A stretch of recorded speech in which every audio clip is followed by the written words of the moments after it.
Welcome back to AgriTalk at Commodity Classic here in Tampa, Florida. We mentioned that we have four groups here: corn, soybean, sorghum, and wheat. And joining us now is Wayne Hurst, first vice president of the National Association of Wheat Growers. He's from Idaho, and you tell me that your winter's not been too bad. You've actually been doing a little farming.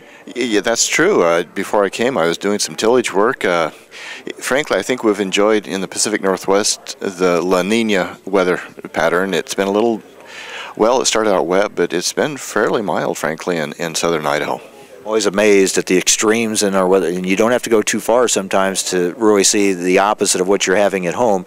Well, it's good to hear that you're having some good weather there. I know weather is a big concern for a lot of your wheat growers across the country, especially some areas that are historically dry, had some moisture. I'm thinking like western Kansas had a pretty good year last year, but now kind of back into a dry pattern again.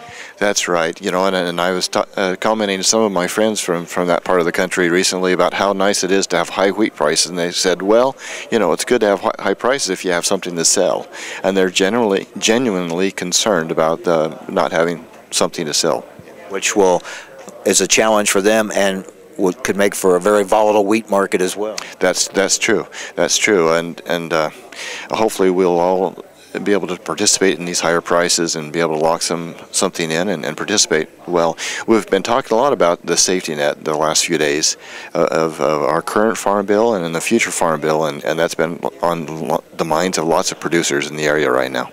You know, it's kind of hard to explain to people that aren't in farming, who have heard that, hey, corn prices are high, wheat, bean prices high. What do you need anything from the government for? I mean, isn't that enough? And it's hard to explain. You have to look at this on the bigger picture historically. Yeah, we're enjoying high prices now, but they're also high input costs. But also, history tells us these prices don't stay. And when you get that volatility, if you have nothing there, no safety net at all, then the bottom can fall out quickly, and history has told us that's happened before, and that's what the concern here for producers. That's right. You know, there are things that we just cannot control. The price of wheat worldwide, we cannot compete against subsidized wheat across the world as an American producer, but weather plays a major factor in that. And so we recently sent out a nationwide survey of all the major wheat growers throughout the country. We had over 500 people respond as to what they viewed the most in the 2008 Farm Bill. And that was interesting. Some of the highest valued parts of that Farm Bill were a strong crop insurance program. The direct payment was also mentioned quite strongly in that. And so and that's been an important part of our discussions the last few days and looking towards the new Farm Bill. Yeah, that's going to be interesting. I think defending direct payments is really going to be tough, but I would think more improvements and more support in that crop insurance program, that ought to be something that I would hope get a lot of traction. You're right, and they're both important, frankly. The direct payment, every dollar that is allocated goes directly to the ground, and it's viewed by many as a rural jobs program that helps maintain not only farms but rural communities. It also helps protect the beginning and smaller farmers. And so there are many advantages to it. Also, it's trade compliant with the WTO requirements, and it's established on historic production. Yes, it has many detractors, but the bottom line is it's good for rural America, and it helps the farmer get the crop planted and in the ground. We have talked a lot about the importance of this year's crop with tight supplies and growing demand. We point a lot to the fact that with biotechnology, we're able to produce more on the same or fewer acres in some cases, and we'll wait and see how the acres plays out this year. But in your industry, there has been a lot of debate over how much biotech should be in your industry, if at all, in some cases, and that is something that you, as an industry, you're still kind of wrestling with and see how that plays out. But it looks like biotech will be more a part of your future. That's right. You know, several years ago, a prominent company had the technology available, and the wheat industry looked at it, and at that time, the markets weren't ready, and the growers said, really, this technology, it was Roundup Ready technology, said, you know, that's not really what we need for wheat right now. And our markets aren't ready, and it just wasn't the right time. But at that time, and so we said thanks, but no thanks. But let's keep looking and working, and there will be traits that will benefit wheat and will benefit the consumer that the markets will be excited about. And we are entering, there are companies now working on many of those traits that are exciting.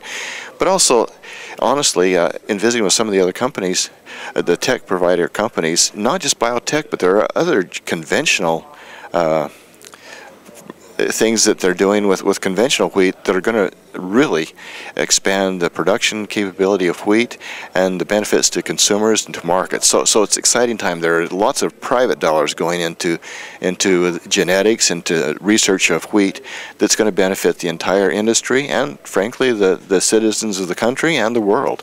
I think that is exciting to have both develop and both have benefits. I think the key is, and I guess maybe this is something you're wrestling with within your industry with your own producers, can the two coexist?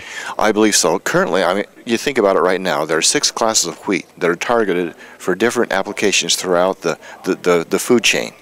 Certain classes are used for things like noodles, other classes for breads, other classes, for cookies and crackers. So they're already segregated. The wheat market is already segregated by class and by need.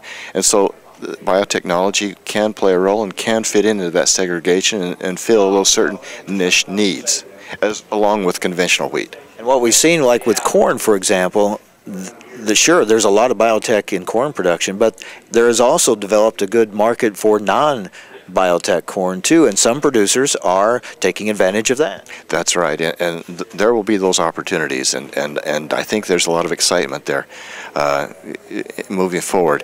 Wheat really needs to be more competitive as a crop, more profitable, but also wheat, like I say, 20% of the world's calories come from wheat. And so it's a big deal. It's used for food across the world, and there are many opportunities, like I say, that are being developed that will benefit consumers, not just the growers. Wow, we talk about this with all of agriculture, but you're really in a world market, very competitive market worldwide. There's great demand, yeah, but there's also a lot of areas of production around the world too. That's true. And by the way, talking about biotech, we'll work closely with our counterparts in Canada and Australia, so that this technology is envisioned and it will be released more or less simultaneously across the world. So your delegates here are working on positions for that next farm bill and get your policies ready to go. It's a critical time, really, for your industry moving forward. That's right. And while we're here, we've met several times the past year with other major commodities. We've got a meeting scheduled later today to meet with corn and soy. And we're talking very closely and working very closely with our counterparts, other commodity groups, to make sure that we can agree on many of the principles. We work together, we aren't working against each other as we go forward. I think that's a great point. The more unity we can show in agriculture, I think it's better for everyone in agriculture and certainly helps get that message across in Washington, D.C. Wayne, thank you for being with us. Good luck. Have a good year. Thanks for having me. That's Wayne Hurst. He is first vice president for the National Association of Wheat Growers, one of the commodity groups meeting here at Commodity Classic in Tampa, Florida. That will wrap it up for our AgriTalk broadcast. Remember, if you want to join us online, agritalk.com, we have another hour of bonus coverage coming up. Back here again tomorrow, we'll be talking with Secretary of Agriculture Tom Vilsack and House Ag Committee Chair Frank Lucas. Hope you'll join us right here on AgriTalk.